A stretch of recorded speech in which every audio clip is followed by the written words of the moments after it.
I've never sat in a circle with a bear. It's very cool.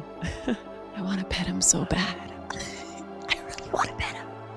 Parker, you really want to cuddle that bear, don't you? Earlier this year, I interviewed environmentalist author Derek Jensen. When I was at his house, he told me he was working on a new project, building a friendship and interspecies communication with bears. The concept sounds absolutely insane at a first glance, but he offered not only to let me meet said bears when they awoke from their hibernation, but to tell me exactly what interspecies communication is if I return to Northern California in the summer. And given the breakdown of so much communication and peace between humans, I figured perhaps there's something we can learn from the non-human world. So that's exactly what I did.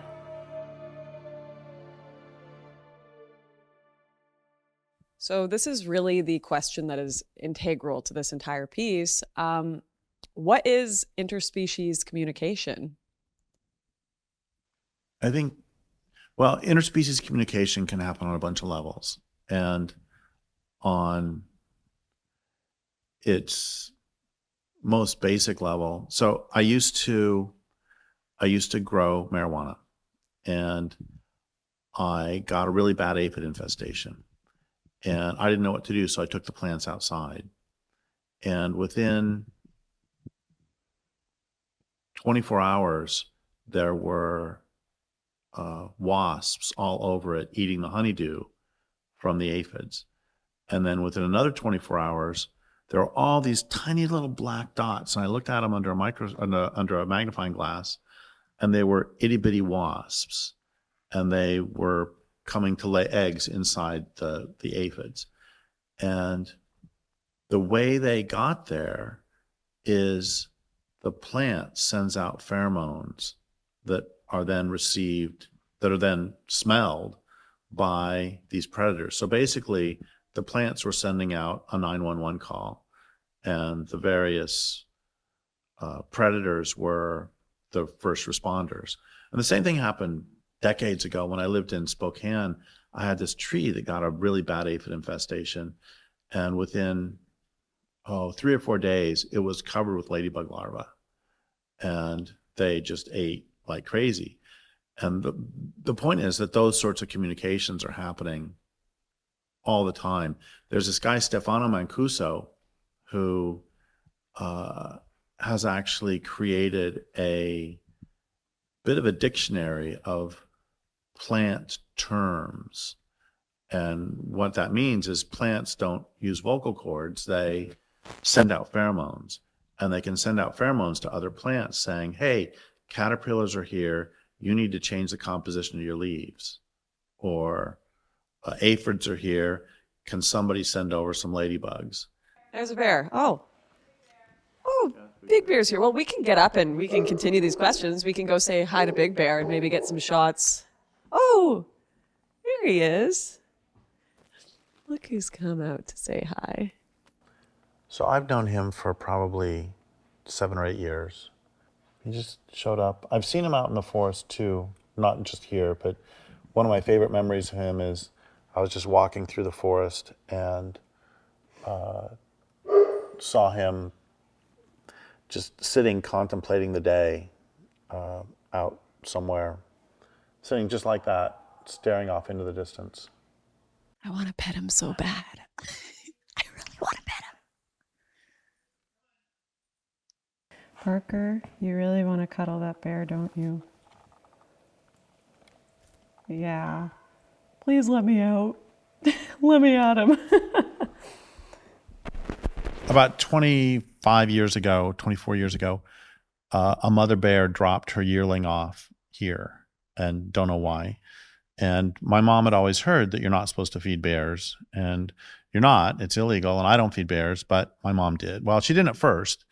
At first, she would go out and yell at the bear who was left off here, and the bear would just look at her. And so then she would like raise up a broom and say, get out of here. And the bear somehow out-stubborned my mom, which I didn't think was possible. But the bear did, and eventually Mom's like, okay, you can have an apple. And then, okay, you can have a couple apples. And then, hey, Derek, you want to buy some dog food? And then we ended up with this deal where there was a day-old bakery in another town, and whenever I would drive to that town, I would pick up big shopping carts full of bread. And so that my mom and Mama was what we eventually named that bear, developed this relationship. And my mom could go on the porch and she would yell, and Mama would show up. And it was more than that. It wasn't just, I mean, there was food, but food is just sort of the central act of courtship, or the central act of relationship among humans. Want to go get something to eat? That's how we get to know each other. So that was sort of the entree. But then Mama, every year she would bring her babies when they were the size of Cocker Spaniels. And then also, and this is no exaggeration, there was one summer where when I would walk from my house to my mom's house, the bear would walk next to me in the forest. And I'm not making that up. I never videoed it because I don't happen to do that very often. But anyway, so that was one of the most extraordinary things in my life. This happened. She would wait for me outside the house until I'd usually come up maybe 4 or 5, and she would just wait outside, and then she'd walk up with me. And I have rarely in my life been so honored. So anyway, then Mama disappears, and she's gone for years. And this is another thing about this, is that these bears are all wild, and I might see one and then I'll never see it again. And I don't know, did it die? Did it move away? So we had no idea what happened to Mama. And my mom and I presumed she had died. But then my mom got pancreatic cancer. And again, this is no exaggeration. She's dying of pancreatic cancer, and she's sitting on this couch over here. And one day, a week before she enters terminal delirium, she looks out on the porch and she says, "That's Mama. She's back." And so that bear sat on the porch for every day, all day, for my mom's final week before she entered terminal delirium. And then after that, as soon as my mom entered terminal delirium, she left, and I've never seen her since. So that's how it started with the family, my mom and I, with seeing bears.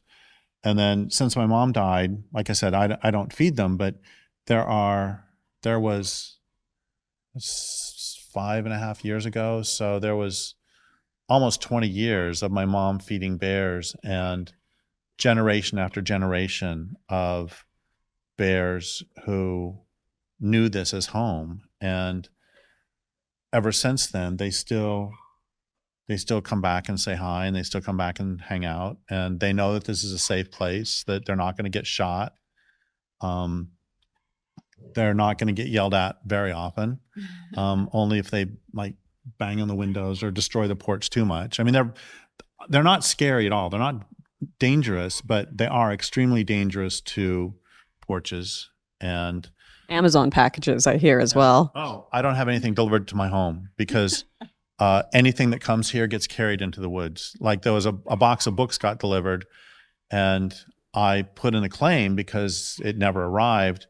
And then like 3 months later, I'm walking in the forest and I see an entire box of books. What I'm really hoping that emerges from this interview and from the book that I'm going to write about in next year is that people can have these relationships with large or small animals wherever you live. It doesn't matter. You could live in a city. I know someone who spends most of her disposable income on peanuts and bird seed, and then she sits in Central Park all day. She's retired. She sits in Central Park all day and feeds the squirrels, feeds the cardinals, feeds the pigeons, feeds everybody.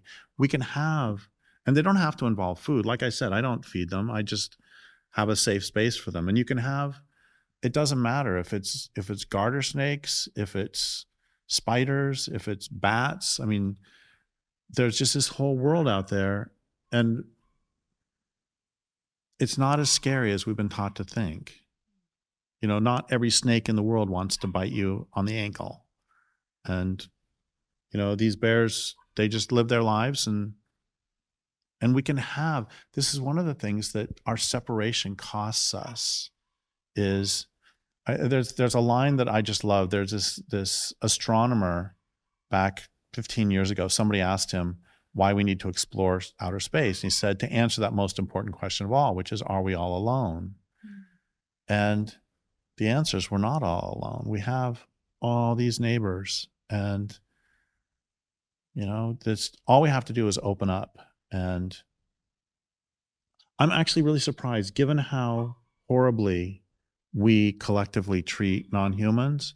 I'm surprised that they'll have anything to do with this, but they will. This all started because that one bear, Mama, would be sitting out there when she was a yearling, and my mom would yell at her, and she would just sit like Big Bear was sitting. She would just, you can yell, but I'm staying. I'm This staying. is my backyard too. My backyard too.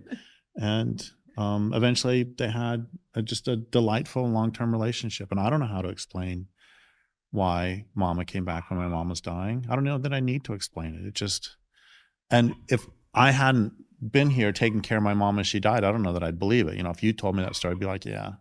And again, she walked next to me in the forest. She came up to me. It's just, I wouldn't have come up to her. I wouldn't go up to a bear and stand next to her and walk, but she decided to do it to me. And I mean, at the time I was carrying pepper spray. I carried pepper spray, and it's like, don't get too close, but she never did anything. It's funny. I follow all of these lately, as I've been speaking to friends like yourself and other people I know.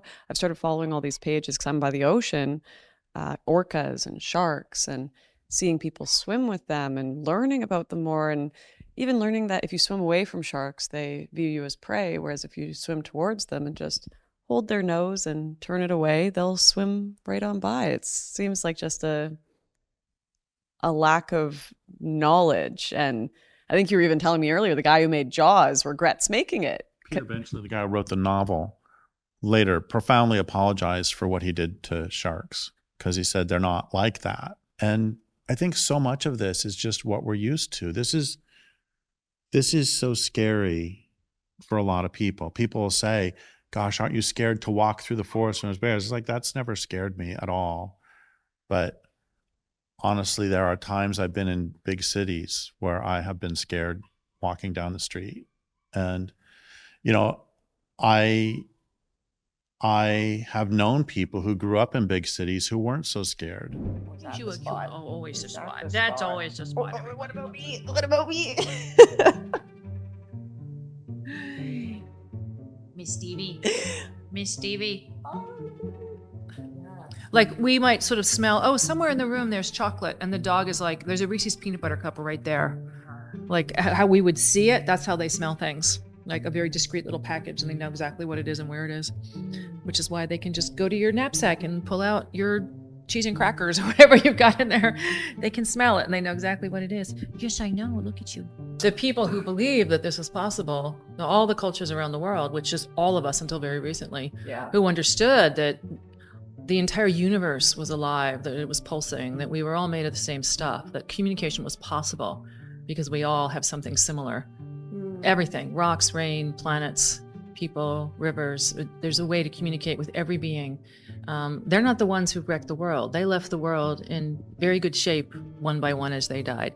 The people who haven't believed that are the ones who have brought us to the edge of total destruction. So it doesn't make for it's not a good basis for a culture to say that it's all just dead matter for us to use. Like, our God complexes have made us want to transcend the very things that make life worth living. Something, yeah. You think this is why we have such a big mental health crisis today, is because we are like veering off from just the simplicity of what makes the body and mind happy? Yes, I think that there's a number of factors. One is extremely horrible nutrition. Like, we are eating absolute junk for our bodies. So we're not eating good quality animal fats anymore. Nobody's getting enough protein except the bodybuilders. And even when you do eat things, that you should be eating, like milk and eggs and beef, most of it's factory farmed. So they're being fed the wrong food, which means that their products don't have the correct ratio of amino acids or essential fatty acids. So all of this means that your brain is never going to function properly. That's a big chunk of it right there. Then you add into that what everybody is eating is essentially one form or another of sugar or cheap carbohydrate. So you've got what the blood sugar spikes do to your emotional health, which is terrible. But you also have the inflammation from the high omega-6s, and that's because it's all grain. And plants don't really make omega-3s. They don't need them. What they do make is omega-6s, but we don't really need omega-6s, hardly any. What we need is omega-3s.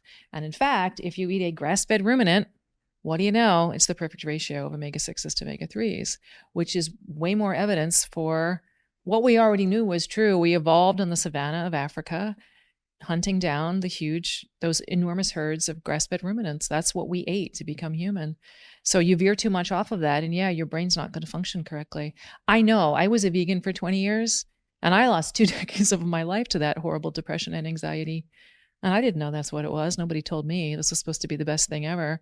And I wrecked my life. And then I think the other part of it is, what this way of life, what that does to us, as we are super social animals. Like, we're not just social. So we're not just dogs and we're not just horses. The level of sociality that we need, that we evolved to have, is like just a whole nother level above other social mammals. And it's because our young are vulnerable for so long that we really do need that family, that kin structure, that tribe. And it's something that they will tell people. Psychiatrists will tell people to do this, especially if they live alone. Turn on the television. You don't even have to put the sound on, but just seeing human faces smiling can really, really help. And it's like, how did we need to be told not to live alone in little boxes? Like, it's so sad that that's where we are now. And I know the social media is not helping. I mean, look at just the level of depression and anxiety now in the teenagers is completely heartbreaking to me. And it's because they don't see each other. They're all on those little screens all day long, on multiple screens too. I mean, it's terrifying. It's not even just one. They'll have 3 or 4 going at once. I keep seeing it over and over again, where I'm like driving and I'll see a car beside me parked and they'll have headphones in, playing a game on the phone, an iPad with a live stream on. It's blowing my mind. We seem to be the only creatures that have forgotten what our bodies and minds need, despite the ones that think the most. It's, definitely strange. We collectively have too much hatred and disrespect for predators, especially for large mammals, but especially predators. And they're just other beings, and they're not killing machines who are going to try to hurt you every chance they get. And again, there's a big difference between respect and fear. And I'm not afraid of him, but I'm also not going to go scratch his ears. And I'm not going to, if we were not near the house, I probably wouldn't be sitting this comfortably either. But they're tremendously misunderstood. They're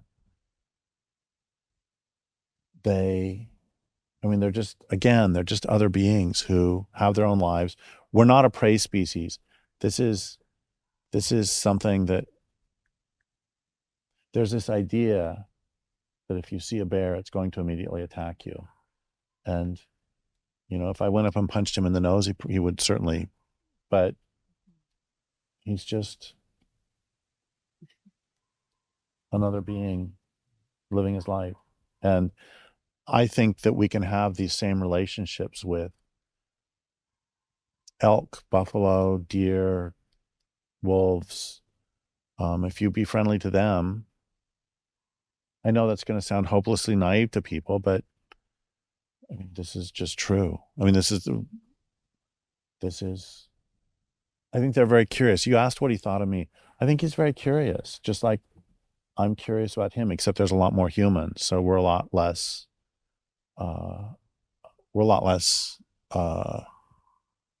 unusual to see in your day. But prior to conquest, prior to California getting conquered, if you were near a body of water, you would probably see a grizzly bear about every 15 minutes. So they were a part of everyday life. It's just seeing a grizzly bear would be like seeing a mosquito. I've never sat in a circle with a bear. Wow, it's very cool. Yeah, well, we're going in. I think Big Bear has made his point. Oh, sorry. Oh, didn't mean to scare you, bud. So in the 19th century, there was this horse who became very famous, who was named Clever Hans. And Hans was extremely clever. He could add, subtract, multiply, divide. He could tell you how many states there were in the United States. He could do any of that. And he would do it by pawing on the ground. They eventually found out that the people who were with Hans were not cheating, but they did find how it was happening. And all the stories that you read about clever Hans usually end up, well, Hans wasn't really so clever, because what they found is that Hans could not, in fact, figure out what 3 times 3 times 3 is, didn't know how many states there were in the United States. But instead, the person who was asking the question would relax very slightly when Hans got to the right answer. And they weren't cheating. It's just, it's like if it's 27, he gets to 24, 25, 26, 27. Oh, you got it. So you just relax, even if you're not meaning to. So the way they figured out that this was happening is they would ask Hans questions for which the questioner did not know the answer. So I would give you, the question, you would ask it, but you wouldn't know what the answer was. Anyway, so all the stories end up, well, Hans wasn't so clever, was he?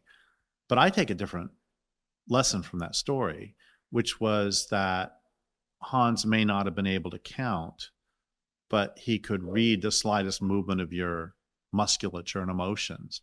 And honestly, which would you rather have in a friend? Somebody who can figure out what 3 times 3 times 3 is, or somebody who can read the slightest movement of your musculature and emotions?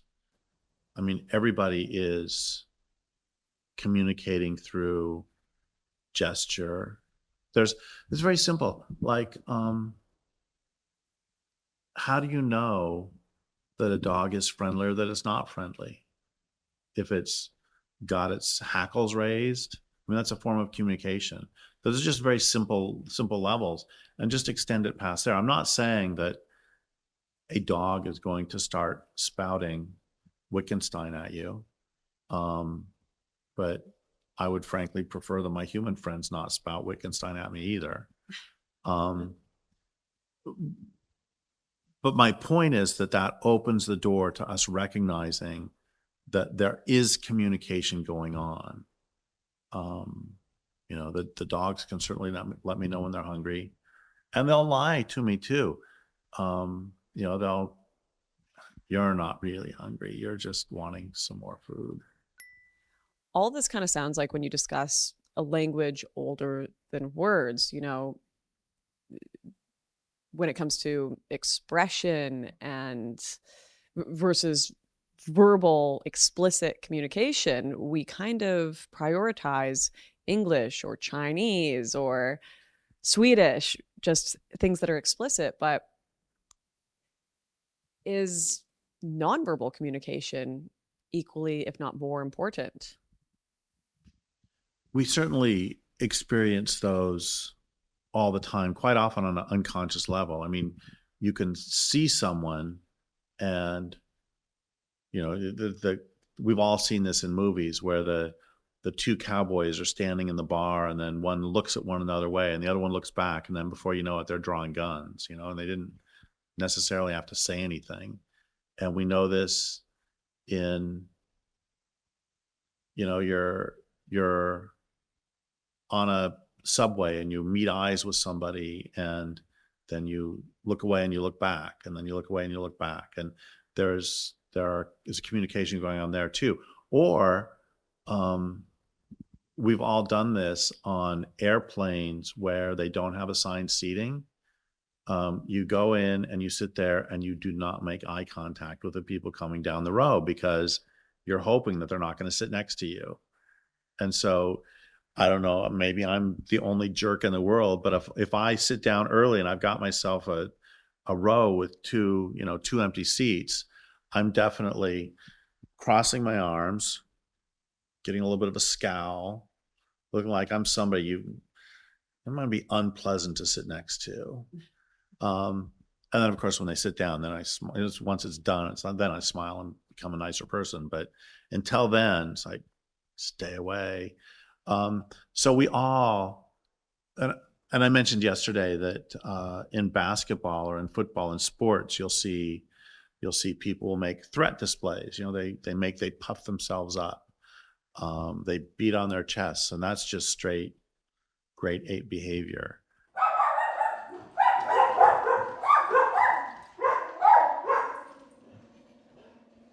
Is that anticipatory bears or real bears? Okay, Tony. The dogs get very excited if bears are about to show up, and sometimes they get anticipations where it's like, I think they're going to show up, but they're wrong, and sometimes it's real bears. So that's what's going on there. I think a big reason that we ignore this language older than words is that it reminds us that we are animals, and that we have bodies, and not only that we have bodies, but we are our bodies. And if we like to pretend that we're just sort of a brain in a sack of skin, and but that's not true. We are all of it. And we don't really have to go here, but the body is mortal. And, this language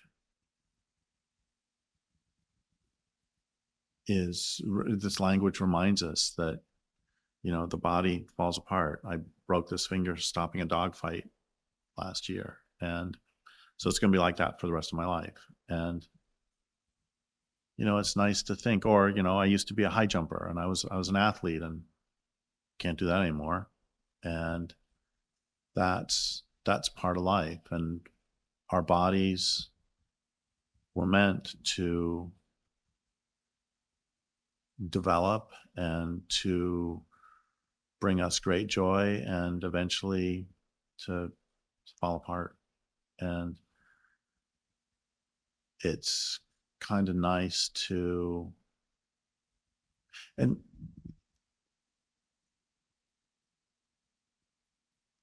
I think it's comforting for a lot of people to forget that. But I don't mean to make it all melancholy, because this is, what a wonderful gift we've been given with these bodies. And the thing is, this is literally true, that they bring us pain. Of course, they bring us joy too. Oh, you can see the other one peeking behind the tree there. They all have names. Once Derek gets here, or Lier, could I ask you a few questions about them? Big Bear comes back every year. He's just starting to put on weight for winter. I think it's triggered by the light, honestly, because it's, we're about 6 weeks out from the summer solstice, and all of a sudden their caloric needs just explode because it's just less light. And they don't actually hibernate. They do what's called torpor, which is similar enough, but it's not exactly hibernation. But to survive it, they need to put on this insane number of calories. So he's probably eating, I think it's like 20,000 calories a day at this point. And their hunger it's like bottomless. It's like teenage boys plus. And they eat so much that they get diabetic, and then they destroy their kidneys. But unlike humans, when they're in torpor, they will regenerate their kidneys. So when they wake up in the spring, they have perfectly fine, brand new kidneys, and they start the whole process over again. So. And this little guy is hiding. Why is he hiding? He's afraid of Big Bear. A lot of the bears are, they're fairly friendly to each other. Like the female bears are the ones that keep the territory. The male bears are not particularly territorial. So you will see them hanging out like this, and they don't travel in packs. They're not particularly, they're not like really bonded to each other, but they don't mind each other either. And so they will play out here. You will see some social behavior. Are humans the most intelligent creature on Earth? Part of the problem is that more or less all of the tests that we have for intelligence, that we've created for intelligence, are set up to determine intelligence by what we can answer, by how we do on the test. So I could make a test of intelligence. I think that the greatest sign of intelligence somebody can have is to have written more than 25 books. And what a coincidence, I actually meet that metric. But they can't be horror novels, because then Stephen King would be smarter than I am. So I got to make sure there are specific types of books. And I mean, you get that I'm making a joke with this. I hope. We all want to be the most intelligent creature that ever existed. So what we're going to do is we're going to go ahead and define intelligence in a way that we can pass. And that just doesn't really make. It seems intuitive, that it seems obvious to me that if you design a test based on what you can do, that you're going to come out the most intelligent. But if we're the most depressed species on the planet, are we really that intelligent? Are we really achieving what we want to achieve? The question I always like is when people say, are humans the best species? And the way I answer that one is, best at what? And I mean, if you want, and this is true for myself too, is like there are some forms of intelligence that I have and that I've got pretty well. And there are some other forms of intelligence I just don't have. A joke with my mom was that I am spatially inept. So for example, I would pack a suitcase to go on tour, and then I would bring it up here on my way out. My mom would look at the suitcase and laugh, and then repack it, and you can fit in twice as much stuff. I've always been spatially inept. And so again, there are different, what are you good at? I thought about this with athletics too, because am I a good athlete? I mean, I was a good athlete, but when I was in track, I was a high jumper. I was very good. And my roommate for the away trips was a shot putter. And we used to laugh sometimes because he couldn't jump 6 inches off the ground. And meanwhile, this is not an exaggeration, I couldn't pick up the shot with one hand. I had used both hands to pick it up. So I had no upper body strength whatsoever. And it's the same with intelligence. We have some forms. I mean, you can have people who are, it was really interesting. It's way off topic, but I remember the guy who was voted class brain in high school was a guy who was really good at math and terrible at English and history. And no, I'm not bitter or anything at this 50 years later. No, it's just, I thought it was really interesting. Even at 17, I thought it was really interesting that was considered intelligent, and the other forms, I mean, how I was never in acting, so I don't have a dog in this fight, but doesn't it take a certain form of intelligence to really perform as an actor? Doesn't it take a certain form of intelligence? I could never have been a painter, and I don't think I could have been a musician either. I don't have it. And so anyway, the same thing applies even on a bigger scale with non-humans, that they have, if you tested intelligence by how well you can detect different scents and follow a scent trail, we're not going to do so well. Mm-hmm. Refusing to perceive the natural world as being full of living beings who have something to say is not adaptive, and because it's harming it, and it allows you to harm it, leads to you harming it. And so whatever is physically true in the universe, we also know that this way of life is not, that how we perceive the world affects how we behave in the world. And if you perceive the world as consisting of objects to be exploited, you're going to that's how you'll act. And if you perceive the world as consisting of other beings to enter into a relationship with, that's how you'll act. And it doesn't mean that nobody ever hurts anybody at all, but it just means that the others are beings, and that this way of life is maladaptive in that it is harming our capacity to live into the future. Forget what it's doing to everybody else. It's also not going to last.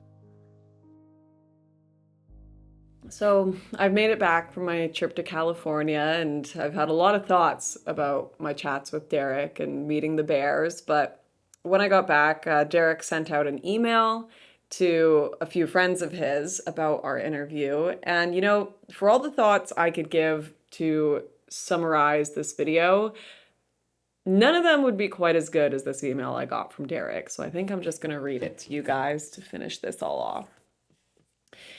Hey all, one thing I love about writing books is that I get to do numerous drafts, as opposed to life where if you mess up, you just have to go on. We really only get one long draft in life.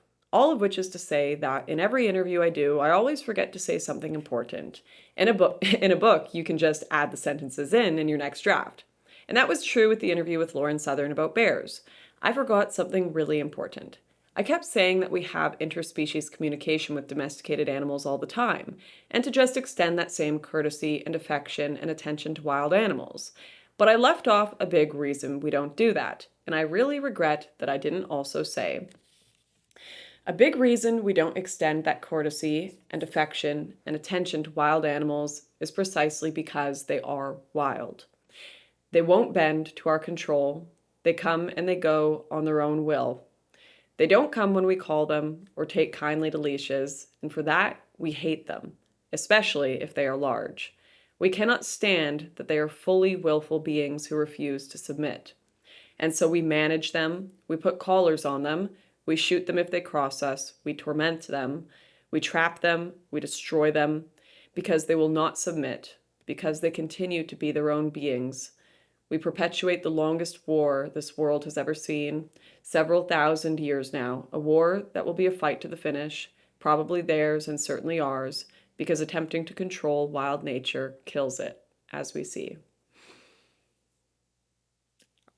I think that there's something really beautiful in that we can learn.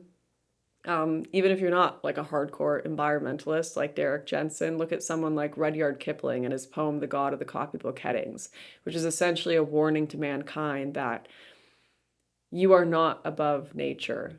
You are not above God. And if you try to forever bend everything to your own will, your hubris will kill not just you, but the nature around you. But even in the end, nature always wins. The actual reality, physical reality, no matter what kind of form of transhumanism or utopian ideas we come up with, physical reality and the laws of nature will always win.